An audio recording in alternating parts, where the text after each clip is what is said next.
Good morning, class. Yes, so far in your GSS1, you were taught number base, basically binary numbers.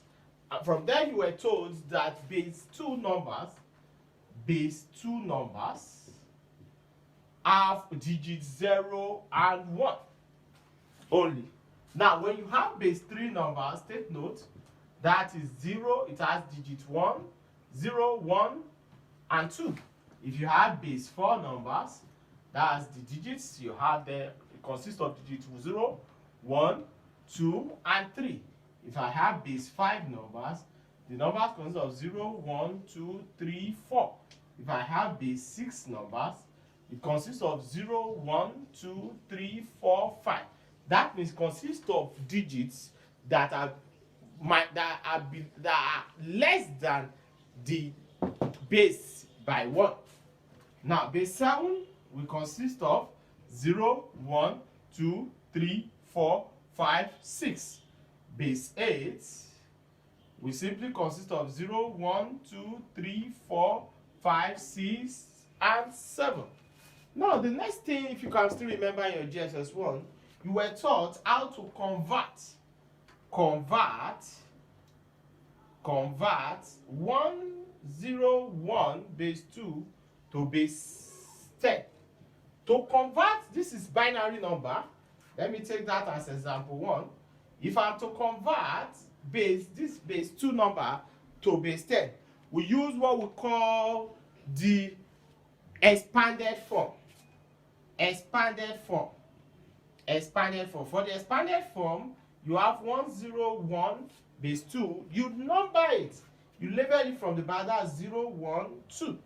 Now, from here, this one will give you 1 times the base raised to the power of the index, 2 raised to power 2 plus 0 times 2 raised to power 1 plus 1 times 2 raised to power 0. So if I multiply that, this will automatically give you 1 times 4 plus 0 times 2 plus 1 times 1. Don't forget that anything raised to power 0 will give you 1. So 2 raised to power 0 automatically gives you 1. From here, this will give you 4 plus 0 plus 1. And that is 5 base 10. 5 base 10. We can also be asked to convert from, when you are asked to conversion from base 10. From base 10 to other bases. If you are converting from base 10 to other bases, you use what we call the repeated division.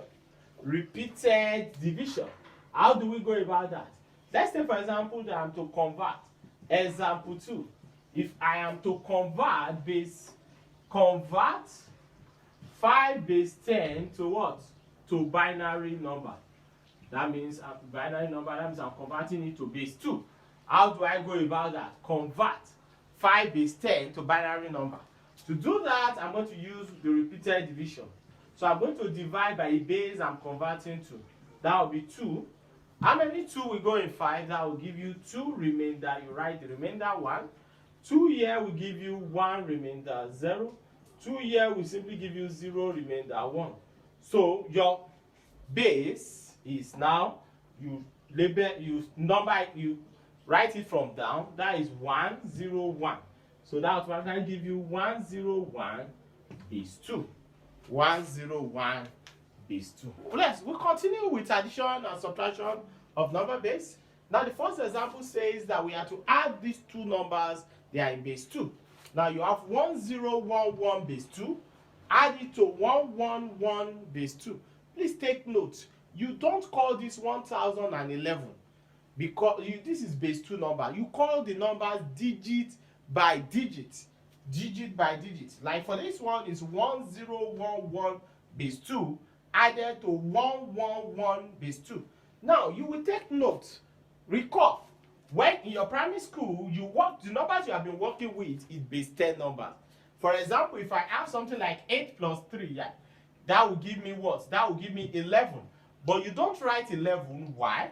11 divided by 10, that will give you 1 remainder 1. So you write the remainder here, you carry the remainder, you write it here, then you carry the 1 here, and that's that 1 that comes down here. So that same concept is what you are going to use. You use that concept to do this. Now this is 1 plus 1, that gives you 2. You can't write 2 because you are working with base 2. 2 divided by 2, that automatically gives you 1 remainder 0. So it is the remainder you write here, you carry the 1 to this side. Now this becomes 1 plus 1, that gives you 2.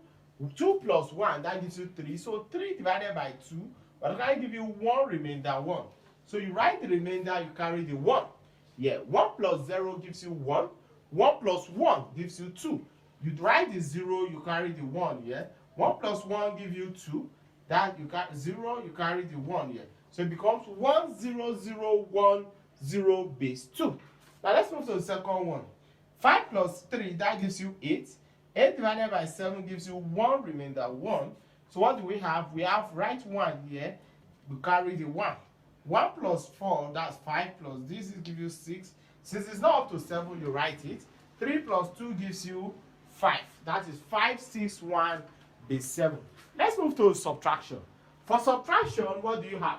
You have 0 minus 1. That means you have to go and borrow. Immediately you borrow, since you are working with base 2 number, when you borrow, automatically that becomes what? 2. 2, you borrow 1 from here, this becomes 1, this becomes 2. You borrow from here, this becomes 1, this becomes what? 2. So 2 minus 1, that gives you 1, base 2. 1 minus 1 gives you 0, and you have your 1 here. So this is 1 0 1 base 2. Now let's do the last one. Here, 6 minus 7, you have to borrow. If I borrow from here, it becomes 1. Because I'm working with base 8, this becomes 8 plus 6. That gives me 14. 14 minus 7 gives me 7 base 8. 1 minus 1 gives me 0 and 4. So the final answer, this becomes 407 base 8. 407 base 8. Now let's look at what. Now for multiplication of number base, if I have something like 1 0 1 base 2 multiplied by 1 1 base 2, what do we have? 1 times 1, that gives you 1. You don't have any problem with that. 1 times 0, this is 0 1. Now 1 times this is, don't forget this second, this is the 10th, so this is 1 0 1. Then you add it together. This is 1. This one is 0 plus 1 1. 1 plus 0 1 1. So you have 1 1 1 base 1 base 2. Now if I have another example, this is example 5. Example 5a. Now let's add this. Let's have 2 3 5 multiplied by 6 multiplied by 4 base 5. 4 base 5. Now what you do here is this 4 times 3.